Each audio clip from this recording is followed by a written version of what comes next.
Asingnya maksudnya siapa? Brad Pitt atau siapa gitu ya, yang dituduh asing ini saya nggak tahu juga gitu. Status darurat militer jika diterapkan berdasarkan Undang-Undang 359 itu akan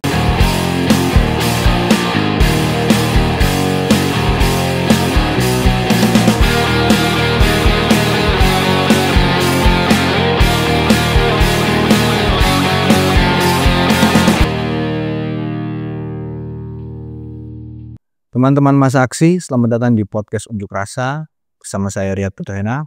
Kali ini kami kedatangan Mas Al-Araf, peneliti senior imparsial, Ketua Sentra Inisiatif, dan dosen Ketahanan Nasional Universitas Brawijaya. Mas Al, selamat datang. Sehat Mas Al? sehat, tapi akhir-akhir ini kita tidak sehat karena beragam kebijakan yang aneh-aneh terjadi oleh negara. Ya bukan gelap lagi Mas, sudah nggak sehat ini kayaknya Mas ya. Ya, Udah sakit-sakit gitu lah ya. iya. Apa mungkin gak. Untung kita masih bisa main bola ya. Oh iya. Itu obat. Oh iya Mas, itu penting tuh Mas. Kalau negara sakit kita tetap harus sehat Mas. Oh, Mas Al, ini kan belakangan seperti kita semua udah tahu, udah jadi obrolan di mana-mana, sampai ke warung kopi, sampai ke dapur, bahkan tuh ibu-ibu juga udah banyak yang ngomongin Mas tentang kondisi belakangan, mulai dari aksi demonstrasi. lagi marah ibu-ibu itu harga beras naik terus. Makanya harga berasnya naik, makin gak pasti nih anak-anak tiba-tiba harus daring, harus apa, beli paketan lagi dan segala macam Mas. Orang demo, protes, terus bahkan dalam situasi protes tersebut kita tahu ada driver ojol hari Jumat kemarin, almarhum Afan Kurniawan itu dilindas dari kendaraan taktis Barakudami. Berduka cita buat Afan Kurniawan, pahlawan. Afan Kurniawan, dan sebenarnya masih ada lagi tuh Mas korban-korban yang sampai hari sampai kita take podcast ini udah mulai muncul korban. Terakhir di Jogja ya. Di Jogja, Saya berduka. Makassar ya, kami ucapkan Pejuang-pejuang demokrasi. turut berduka yang sedalam-dalamnya bagi para korban, para pejuang demokrasi martir ya Mas itu ya. Iya. Mas Al, saya mulai pertanyaan pertama deh dalam diskusi ini. Gimana Mas Al melihat kondisi yang runyam, yang rumit belakangan ini Mas? Dinamika sosial politik masyarakat belakangan ini terjadi gejolak ya. Masa aksi demonstrasi terjadi di beragam wilayah di Indonesia, dan itu dipicu dari kebijakan negara dalam hal ini adanya upaya kenaikan gaji anggota dewan yang tentu menimbulkan kontroversi dalam ruang publik dan kemarahan di masyarakat. Jadi saya melihat hal itu menjadi trigger dari persoalan terjadinya kemarahan di masyarakat. Tapi secara lebih dalam sesungguhnya gejolak sosial yang terjadi itu secara teoritis dan secara konsepsi bisa dibaca lebih dalam, bahwa ada soal tuh di dalam negara itu. Secara teori gejolak sosial itu bisa disebabkan karena 4 faktor ya. Pertama, gejolak sosial dalam masyarakat akan selalu terjadi jika di dalam negara tersebut terjadi ketidakadilan sosial ekonomi yang berujung pada terjadinya gap kesenjangan sosial ekonomi yang tinggi. Dalam realitas gap kesenjangan sosial ekonomi yang tinggi, gejolak sosial ataupun konflik internal akan mudah terjadi. Nah, oleh karena itu di banyak negara di dunia, gejolak-gejolak sosial yang terjadi dalam sebuah negara ataupun protes oleh masyarakat ataupun bentuk konflik internal yang terjadi itu lebih banyak terjadi di negara-negara yang persoalan gap sosial ekonominya tinggi, khususnya di negara-negara Asia dan Afrika. Relatif rendah di negara-negara yang tingkat ekonomi sosialnya dengan gap kesenjangannya rendah, seperti di Eropa jauh lebih stabil kecenderungannya. Nah, Indonesia menjadi salah satu negara yang tingkat kesenjangan ekonomi dan sosialnya tinggi akibat dari kebijakan negara yang tidak adil kepada masyarakat atau kebijakan yang tidak pro terhadap masyarakat.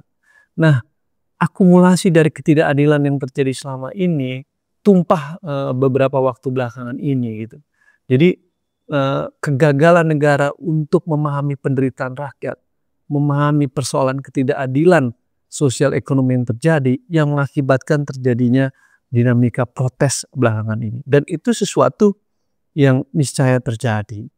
Apa yang terjadi kemudian dengan kenaikan gaji wakil rakyat adalah pemicu dari persoalan itu, plus ditambah penanganan massa yang tidak proporsional dan cenderung eksesif yang mengakibatkan kematian salah seorang ojol gitu ya, itu menjadi trigger pemicu gejolak sosial yang terjadi. Jadi satu, secara teoritis dan konsepsi, persoalan tentang gejolak sosial ataupun konflik internal itu lebih disebabkan karena faktor keadaan sosial ekonomi yang kemudian menimbulkan ketimpangan dan kesenjangan sosial nanti.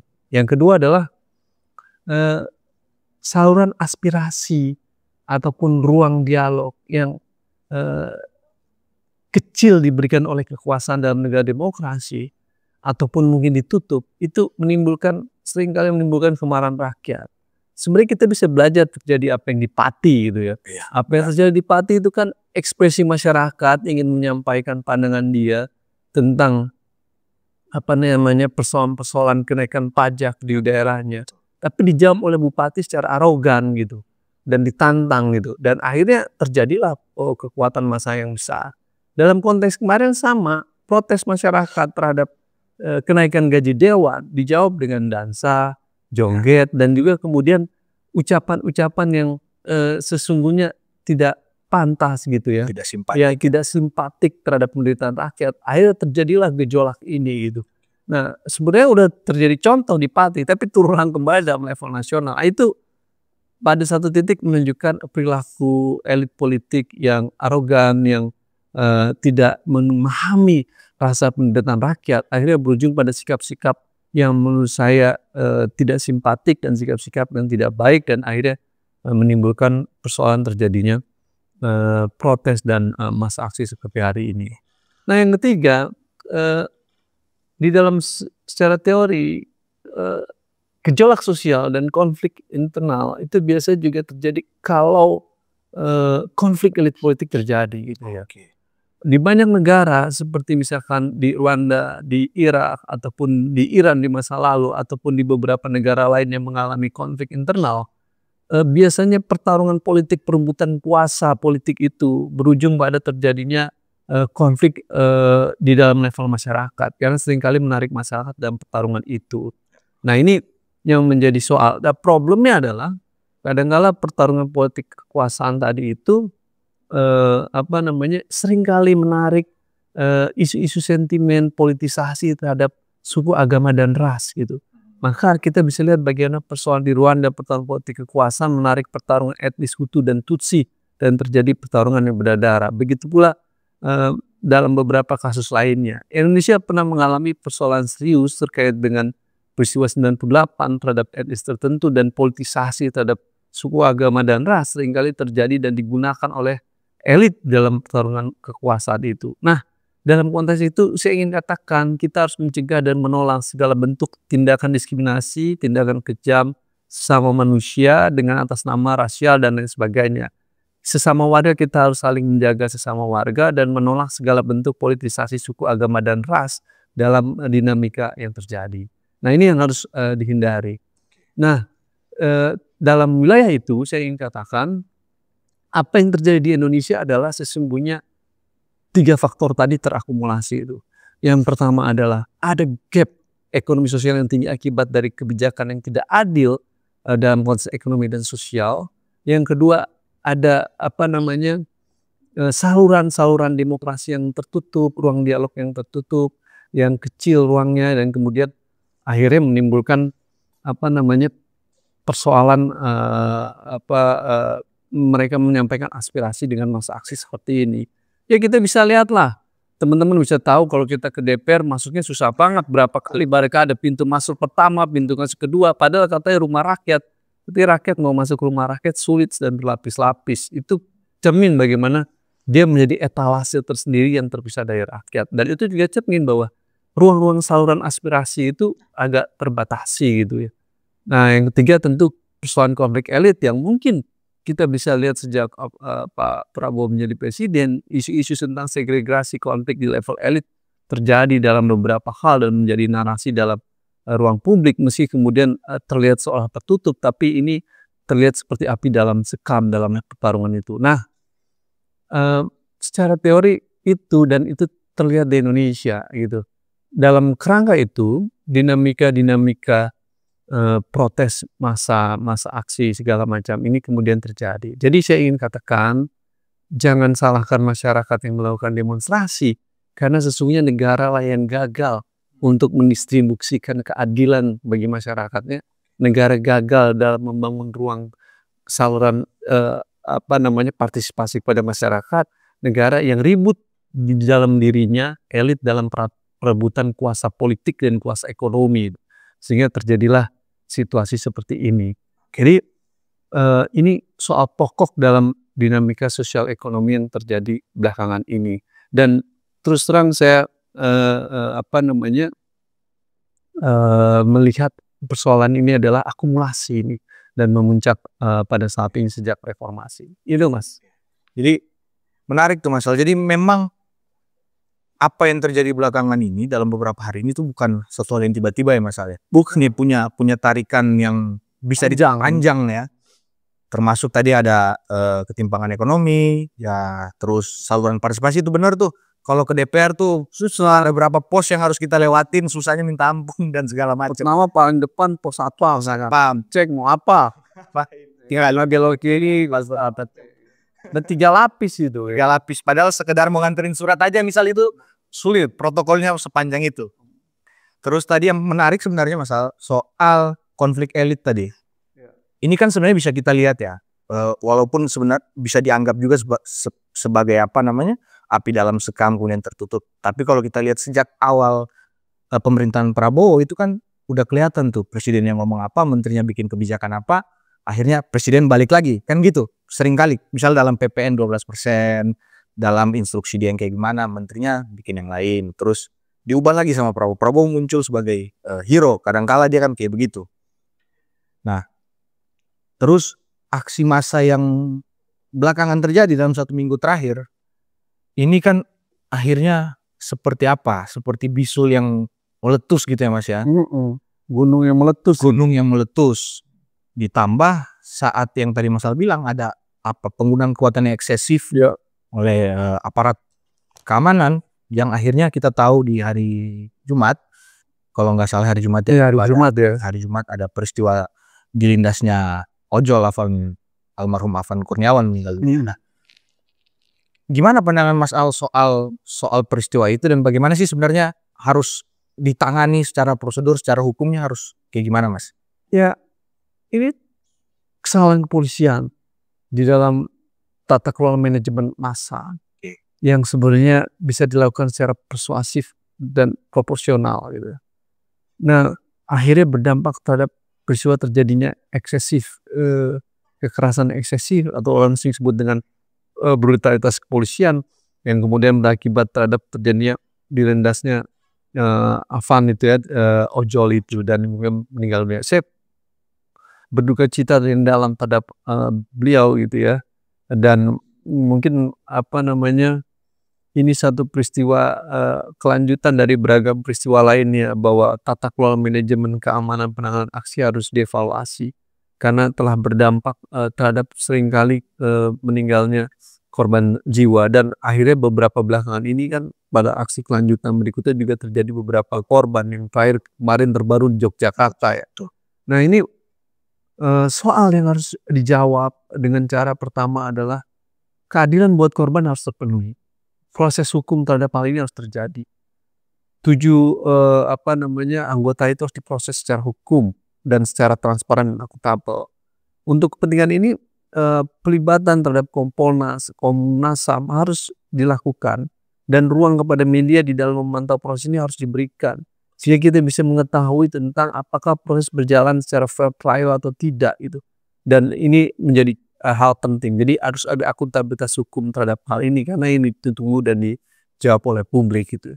Yang kedua, pola-pola eksesif seperti ini udah harus dihindari, karena dalam negara demokrasi banyak rujukan buku, rujukan negara lain bahwa pola penanganan massa itu bisa kok dilakukan dengan jalan yang lebih persuasif, tidak dengan jalan yang koersif, dan banyak cara-cara yang bisa dilakukan. Sayangnya saya melihat protap di kepolisian yang sebenarnya sudah relatif baik dalam penanganan protap Kapolda penanganan massa itu secara aplikatif tidak dilakukan dengan baik. Tapi pada sisi lain protap tersebut juga belum secara penuh mengadopsi tentang Code of Conduct PBB dalam penggunaan senjata api dan penanganan massa dan lain sebagainya.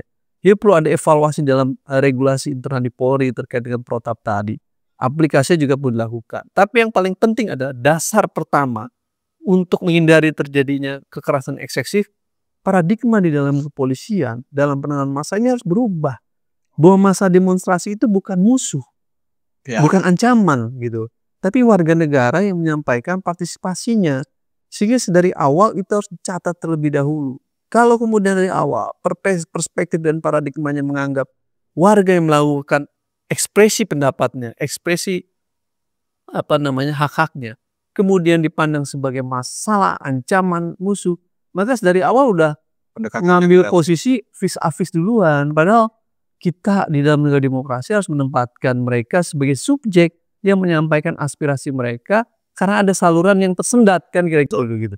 Nah, oleh karena itu mereka melakukan aksi dan demonstrasi. Nah, ruang-ruang dialog, ruang-ruang komunikatif, ruang-ruang persuasi bisa dijadikan jalan. Piranti-piranti dalam penanganan mereka tidak perlu sampai mematikan gitu. Karena bisa dan banyak cara melakukan hal itu. Problem paradigmanya harus diperbaiki. Sehingga evaluasi terhadap hal itu harus dilakukan. Dalam jangka pendek, keadilan buat korban dalam beberapa peristiwa demonstrasi ini harus diberikan. Khususnya dalam konteks proses hukum yang adil khususnya kepada Ojo yang meninggal kemarin itu. Kode Alvan. Ya, itu jadi poin penting tuh soal ini masalahnya sebenarnya bukan hanya masalah psikologis tapi masalahnya paradigmatik di aparat penegak hukum. Bahkan kalau kita saksikan pidatonya presiden beberapa waktu terakhir kemarin itu bilang bahwa tindakan demonstrasi dan segala macam ada tindakan-tindakan yang mengarah ke persoalan ketindakan makar dan terorisme. Berarti itu apakah ini yang dimaksud dengan persoalan paradigmatik tadi? Atau mana masalah memandangnya? Ya, sepertinya bukan dari kepolisian gitu. Bukan dari kepolisian. Presiden sendiri gagal untuk memahami negara khususnya gagal untuk memahami persoalan fenomena sosial yang terjadi belakangan ini.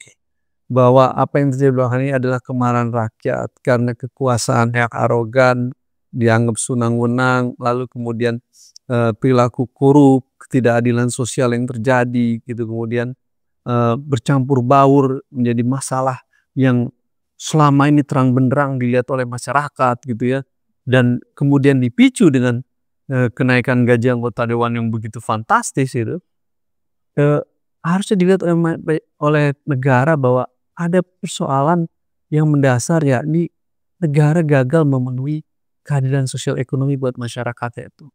Penderitaan rakyat belum dipahami sehingga kemudian harusnya mereka tidak diletakkan sebagai subjek yang salah dengan mengidentifikasi mereka sebagai teroris atau sebagai makar gitu.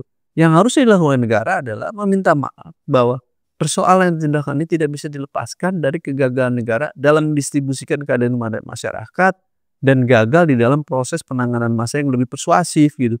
Sehingga kemudian terjadilah situasi seperti ini gitu. Jadi bukan dengan melabelisasi mereka dengan teroris atau melabelisasi mereka dengan makar, menurut saya itu kurang pas gitu. Nah, ini soal pokok dalam komunikasi politik kekuasaan ya kepada masyarakat yang bukan akhirnya membuat situasi menjadi lebih tenang, tetapi ini akan justru bisa menimbulkan perdebatan dan menimbulkan kritisisme di masyarakat bahwa dan pertanyaan kenapa sikap politik presiden menjadi seperti itu gitu. Ini soal dan itu akibat mungkin pidatonya tidak membaca teks yang sudah disediakan, akhirnya keluar jauh dari teks yang sudah disiapkan gitu. Nah, itu jadi cermin juga bahwa ya itu paradigmanya akhirnya terlihat gitu bahwa negara paradigmanya perspektifnya masih seperti itu gitu. Gitu. Oke Mas, dari tadi Mas Al menyampaikan tadi kan paling nggak ada 3 pokok persoalan, tapi saya nggak melihat apa yang Mas sampaikan tuh mirip sama yang kalau kita baca berita apa yang disampaikan oleh Hendro Priyono.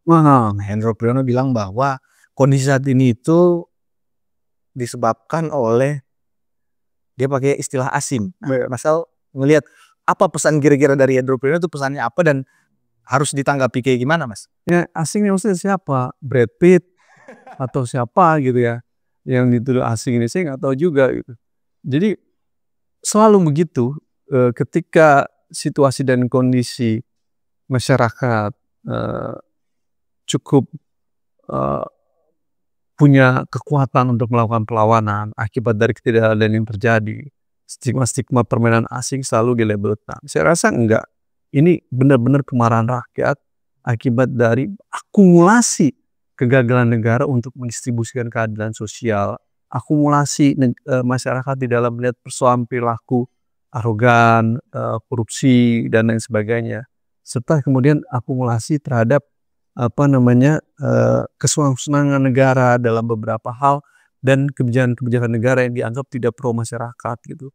Jadi problem pokoknya ada di dalam negeri kita gitu, bukan di asing gitu.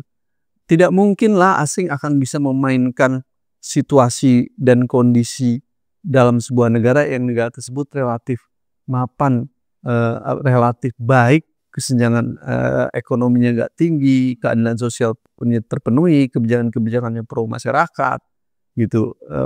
Lalu kemudian saluran demokrasi dibuka dengan luas gitu, dan perilaku-perilaku elitnya tidak menunjukkan arogansi, itu tidak mungkin terjadi gitu. Nah, mau main apapun asing nggak bisa tembus dalam sebuah dalam sebuah negara yang secara demokrasinya matang, ekonomi dan kesenjangan ekonominya rendah dan keadilan sosialnya terpenuhi gitu. Dan faktanya hari ini gap sosial dan ekonominya tinggi. Ya bisa kita lihatlah dalam penguasaan aset lahan gitu ya. Bagaimana kemudian berapa banyak teman-teman yang bekerja di kelompok reforma agraria selalu bilang bahwa ada soal ketimpangan agraria di Indonesia, yang mereka para petani memiliki lahan mungkin saya nggak tahu hanya mungkin 0,03 atau 0,05 hektar tanah dibanding sebagian segelintir orang yang bisa memiliki ribuan, ratusan juta atau berapa ratus hektar tanah gitu yang hanya dikuasai oleh segelintir orang. Lalu kemudian upah buruh yang rendah gitu yang kemudian menjadi masalah, belum kemudian sistem outsourcing buruh yang dikritik oleh buruh sendiri. Lalu kemudian di sektor masyarakat harga pokok, kebutuhan pangan pokok yang sulit dan naik, dan kebijakan kenaikan pajak dan sebagainya, belum lagi faktor eksternal. Artinya ada situasi dan kondisi belakangan ini Indonesia sesungguhnya mengalami problem secara ekonomi sosial gitu. Dalam realitas seperti itu, Mas Riyad, seharusnya para pejabat dan wakil rakyat itu prihatin, Ya. bukan minta naik gaji gitu.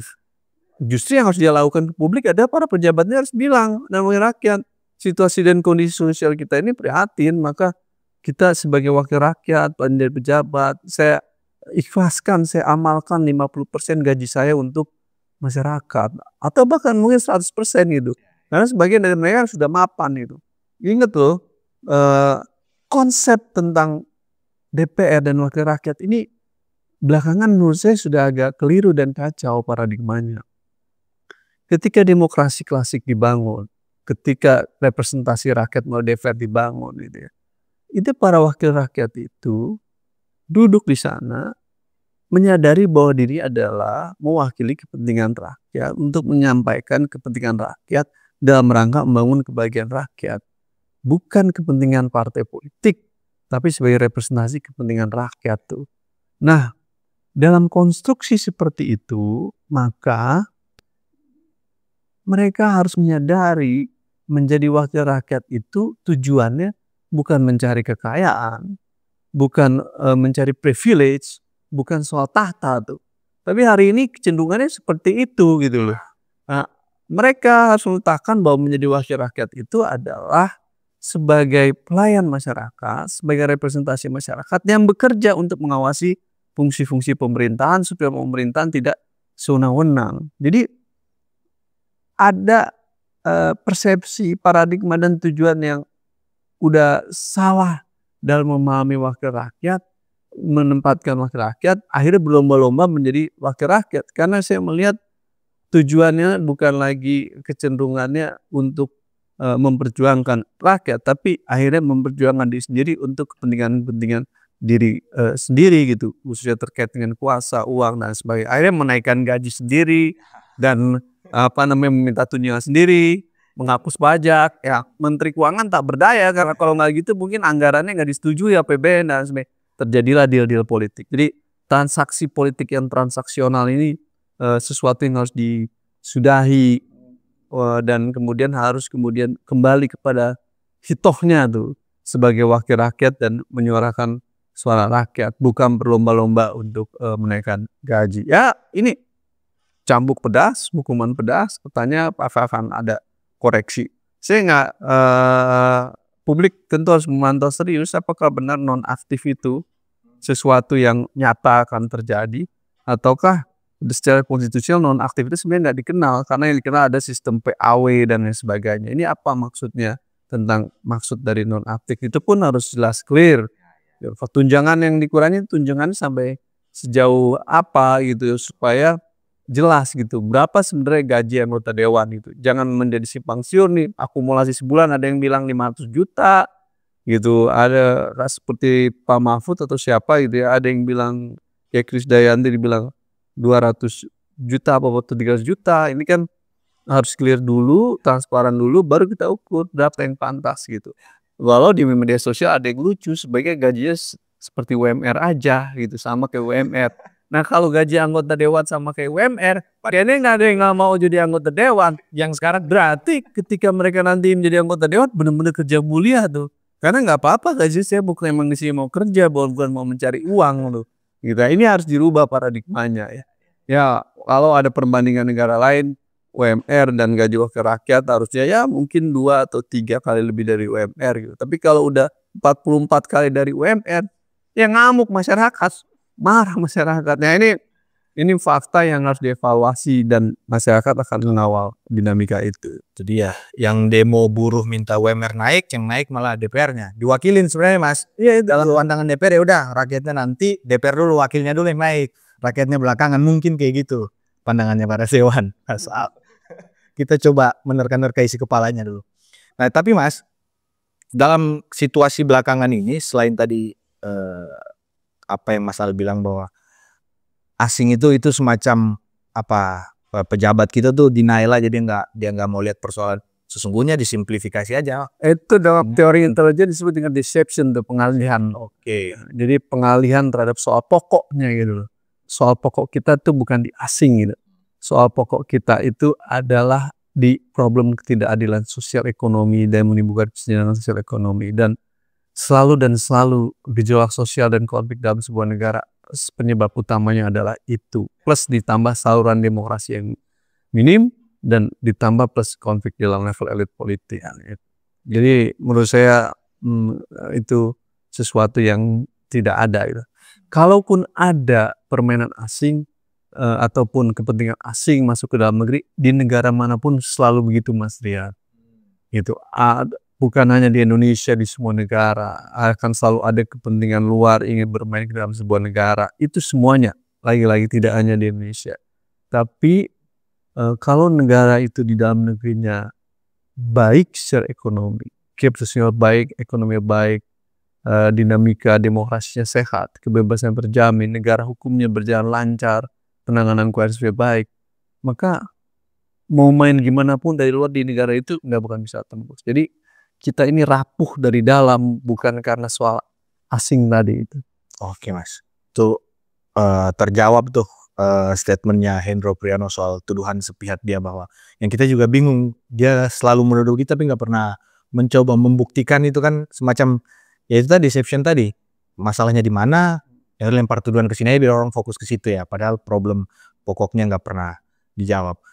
Nah Mas, situasi terakhir ini sebenarnya ada lagi yang menarik. Kalau kita lihat apa namanya, beberapa konferensi pers pejabat baik presiden, panglima, kapolri, bahkan yang terakhir kalau kita tahu Menteri Pertahanan Syafri Samsudin, Syafri Samsudin itu konvers dia dengan ada kapolri di sebelahnya, kapolri dan panglima didampingi sama kapolri panglima. Cuma yang menarik, ada statementnya Menteri Pertahanan. Ini bukan orang biasa nih, Menteri Pertahanan nih. Dia bilang bahwa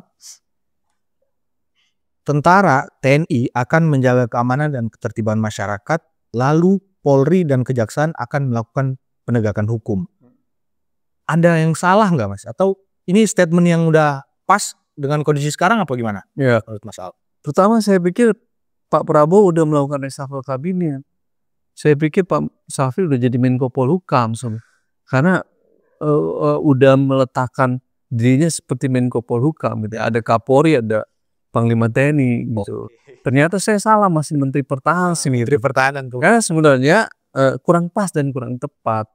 Kalau ada Kapolri dan Panglima TNI, kemudian Menteri Pertahanan yang memimpin penyampaian sikap terkait dengan kebijakan negara.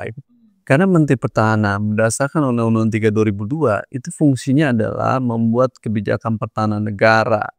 Ya, dimaksud pertahanan negara ini Menteri Pertahanan related sebenarnya kepada TNI. Kalau Menteri Pertahanan dan Panglima TNI itu pas, tapi sampingnya ada Kapolri menjadi kurang pas dan nggak pas itu. Yang pantas duduk di situ dan bicara seperti itu adalah Menko Polhukam, bukan Menteri Pertahanan. Tapi terjadi, ini sesuatu yang aneh gitu. Dan tadi makanya saya katakan, saya pikir Prabowo udah melakukan reshuffle kabinet, ternyata belum gitu. Beliau masih Menteri Pertahanan. Secara positioning saja sudah salah dan keliru menempatkan Menteri Pertahanan untuk menyampaikan hal seperti itu gitu. Karena kalau Menteri Pertahanan dan Panglima TNI bicara tentang kebijakan pertahanan pas. Tapi kalau Menteri Pertahanan bicara tentang kondisi pertahanan, politik keamanan dan lain sebagainya, dia menurut saya tidak pas gitu. Apalagi sebelahnya juga ada Kapolri. Itu secara positioning udah keliru. Secara substansial juga tidak tepat gitu.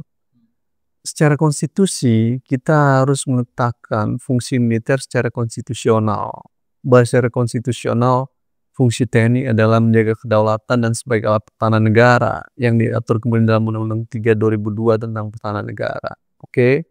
Lalu kemudian pada sisi lain Polri berdasarkan konstitusi fungsinya adalah keamanan dan ketertiban masyarakat dan melakukan fungsi penegakan hukum. Oleh karena itu apa yang disampaikan oleh Menteri Pertahanan itu sesungguhnya tidak sejalan dengan konstitusi gitu. Karena apa? Karena konstitusi sampai sekarang tetap menempatkan fungsi-fungsi penjagaan keamanan ketertiban masyarakat, penegakan hukum ada kepolisian. TNI ada fungsi pertahanan. Makanya penyampaian kemarin tidak tepat dan menurut saya dalam bahasa keamanan itu yang disebut dengan sekuritisasi gitu ya. Bagaimana kemudian persoalan kebangsaan diangkat sebagai soal masalah keamanan nasional sehingga persoalan-persoalan yang terjadi pendekatannya cenderung meletakkan proses militerisasi gitu. Nah, karena itulah kemudian buat saya ini sesuatu yang harus dikoreksi gitu oleh Presiden bahwa tetap dalam fungsi keamanan tertiban masyarakat dan fungsi kepolisian itu ada di kepolisian, tentara fungsinya adalah pertahanan. Nah, dalam situasi dan kondisi yang sangat amat membayangkan, Presiden bisa mengerahkan militer untuk fungsi perbantuan. Tapi bukan berarti dia memiliki kewenangan untuk mengelola keamanan, karena kita belum dalam situasi darurat militer. Ya. Gitu. Kecuali kemarin ada pernyataan itu kemudian jadi pernyataan yang ditafsirkan publik berarti ada kondisi darurat militer, karena memang kalau dalam situasi darurat militer yang menjadi pengendali keamanan itu ada di TNI gitu. Tapi kan darurat militer bukan dideklarasikan oleh Menteri Pertahanan, hanya bisa dideklarasikan oleh Presiden dengan melihat pertimbangan dari parlemen dulu gitu. Nah, oleh karena itu banyak pengamat menganggap apakah ini secara de facto sudah terjadi darurat militer gitu. Karena pernyataan seperti itu. Nah, ini harus dikoreksi. Ini satu hal. Kedua adalah hal ini bisa berdampak terhadap tata kelola manajemen keamanan ya, nanti siapa yang kemudian mengendalikan dan lain sebagainya gitu. Dengan sikap seperti ini, apakah ini kemudian seperti instruksi yang harus dijalankan gitu, sehingga kemudian posisi penegakan hukum militer keamanan menurut saya itu menjadi rumit dan kompleks dan akan menimbulkan masalah baru gitu. Nah, itu sih menurut saya Mas Riyad. Makanya Mas, jangan-jangan bukan makanya hari ini jadi trending soal darurat militer. Makanya bukan kesalahan gitu Mas, bukan kesalahan Menko Polkamnya lagi nggak bisa gitu. Apa ini pesan gitu mungkin ya, bahwa saya pengen darurat militer, makanya Menhannya dipasang di depan, sebelahnya Kapolri gitu Mas. Ini kan jadi, makanya sekarang jadi pembahasan tuh darurat militer. Nah, kalau sebenarnya apa sih, orang kan akhirnya berspekulasi memandang bahwa situasinya kayaknya keadaannya makin berbahaya, bisa menuju ke darurat sipil atau darurat militer. Nah, sebenarnya darurat militer itu gimana dan kenapa kok itu jadi menakutkan, Mas? Iya, karena ini jadi perdebatan di ruang media sosial ya tentang status darurat militer. Karena ada gejala pertama, sikap Menteri Pertahanan yang menyatakan keamanan TNI, Polri, sama jaksa penegakan hukum itu jelas di dalam Undang-Undang 2359 ketika hal itu terjadi, maka sesungguhnya itu ada status darurat militer. Dalam status darurat militer, kondisi kendali keamanan ada di tentara gitu. Nah, yang kedua adalah ada pergerakan-pergerakan pasukan di beberapa wilayah dengan pansar-pansar dan lain sebagainya. Itu kemudian dianggap oleh publik ada gejala darurat militer. Apakah akan dalam waktu dekat akan ada declare tentang darurat militer itu? Makanya itu dari saya katakan itu harus segera dikoreksi pernyataan Menteri Pertahanan yang menyatakan TNI fungsinya keamanan. Karena kalau itu terjadi memang secara de facto itu yang disebut dengan darurat militer. Nah, dalam konteks itu, kekhawatiran masyarakat tentang darurat militer tentu beralasan karena mengacu kepada Undang-Undang Nomor 23 Tahun 59, keberadaan status darurat militer itu akan berimplikasi ke banyak hal. Yang pertama adalah penguasa kekuasaan di wilayah daerah bukan lagi dikendalikan oleh gubernur. Gitu. Kalau kita baca khususnya di dalam pasal 4, pasal 5 Undang-Undang Nomor 2359, pengendali kekuasaan di daerah itu berada oleh pejabat tinggi militer di sana itu. Biasanya dalam konteks sekarang adalah Pangdam itu. Itu yang akan mengendalikan. Sipil, polisi berada di bawah kendali itu. Ini pernah diterapkan di Aceh pada masa daulat militer tahun 2004 dan kemudian dikritik oleh masyarakat dan oleh publik karena hal itu sesungguhnya membahayakan dinamika demokrasi yang ada. Yang kedua adalah status darurat militer jika diterapkan berdasarkan Undang-Undang 2359 itu akan terjadi pembatasan kebebasan masyarakat yang serius. Ya, penguasa daerah akan bisa menyatakan demonstrasi nggak boleh, penyampaian pendapat nggak bisa. Dia punya kewenangan koersi, bisa melakukan penangkapan dan lain sebagainya terhadap mereka yang dianggap menjadi masalah. Makanya kemudian pada saat dalam di Aceh banyak sebagian masyarakat, kelompok masyarakat yang kritis dan sebagainya keluar dari Aceh karena mereka menjadi target sasaran dari darurat militer. Padahal mereka bukan bagian dari GAM gitu, tapi mereka adalah bagian aktivis yang kritis terhadap kekuasaan. Nah, itu implikasi kalau kemudian situasi darurat militer terjadi, pembatasan.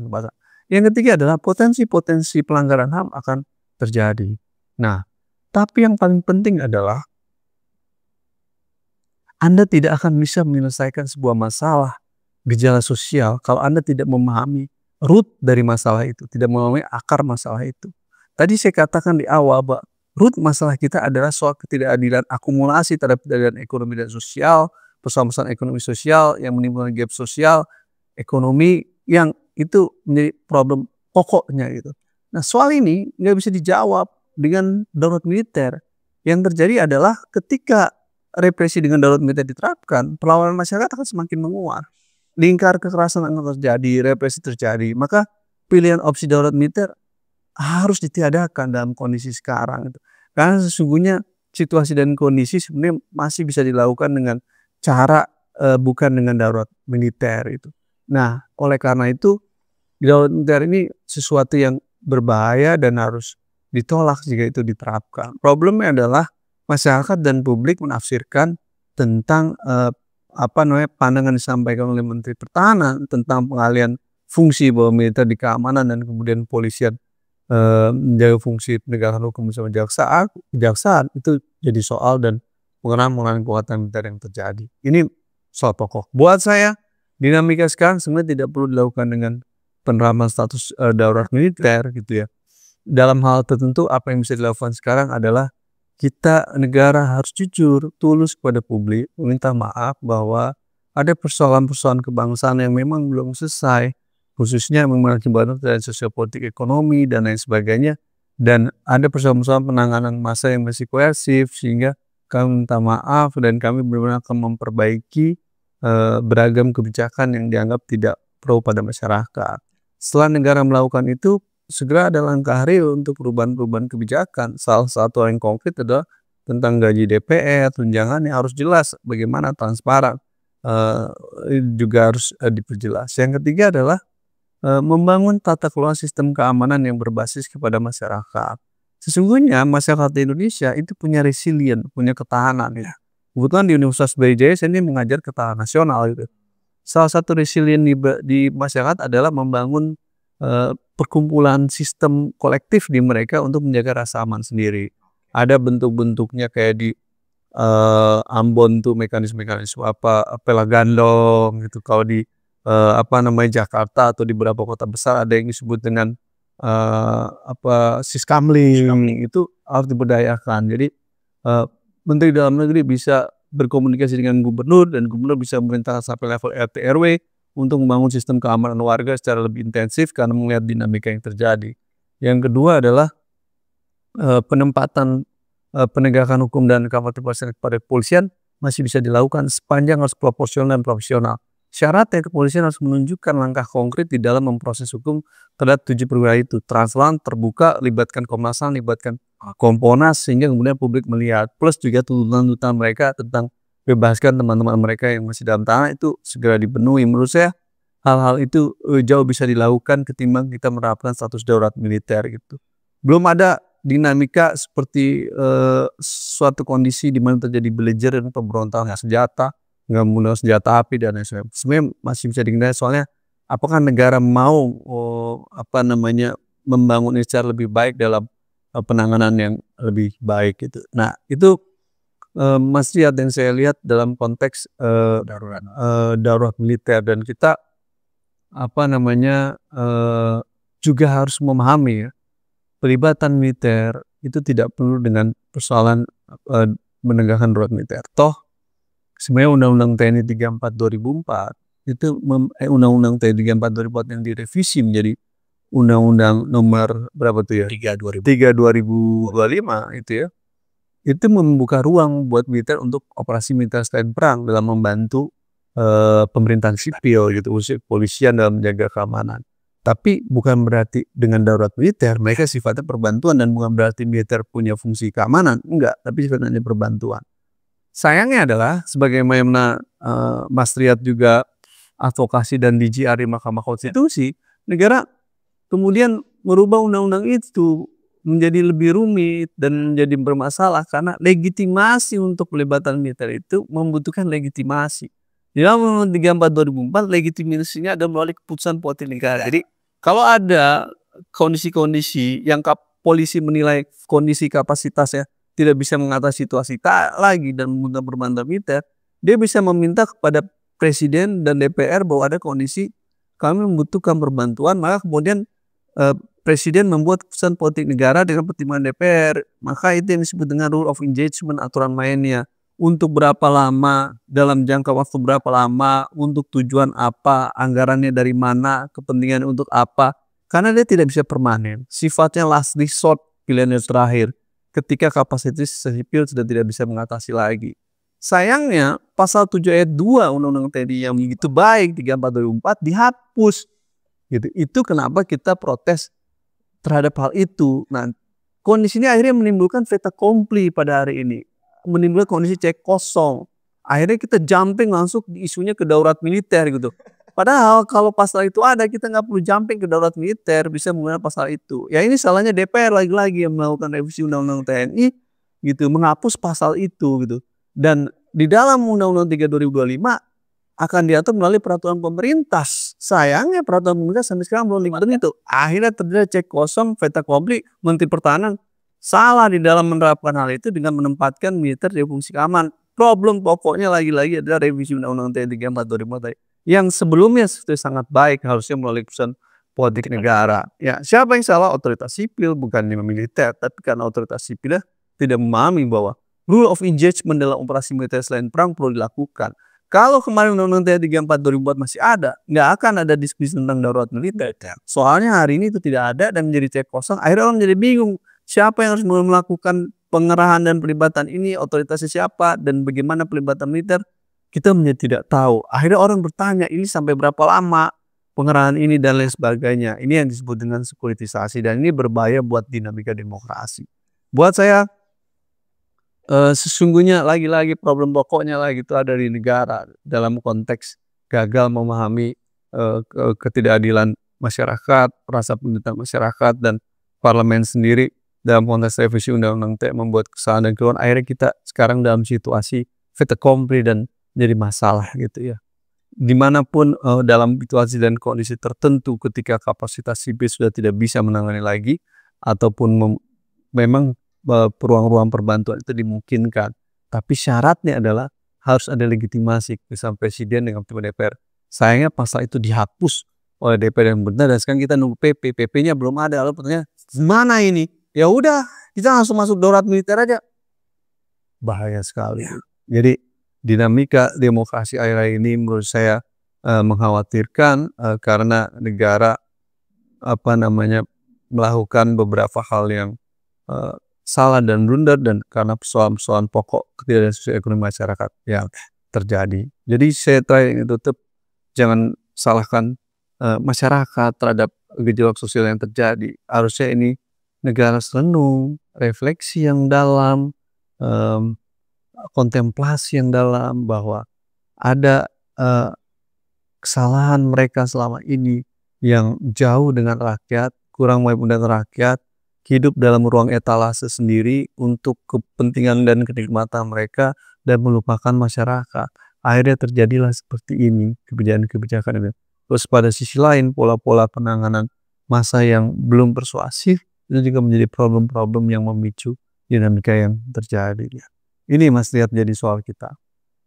Sal, terima kasih banyak Mas Sal. Terima kasih. Membantu menjernihkan kita melihat persoalan belakangan yang terjadi. Sebenarnya masih banyak pertanyaan yang bisa kita diskusikan, tapi karena problem durasi kita harus segera selesaikan ini Mas diskusinya. Nanti kita bisa sambung kapan-kapan lagi ya Mas Sal ya. Terima kasih banyak Mas Sal. Sama-sama. Teman-teman Mas Aksi, demikian diskusi kita dengan Mas Al Araf, peneliti senior imparsial. Sampai jumpa di unjuk rasa berikutnya.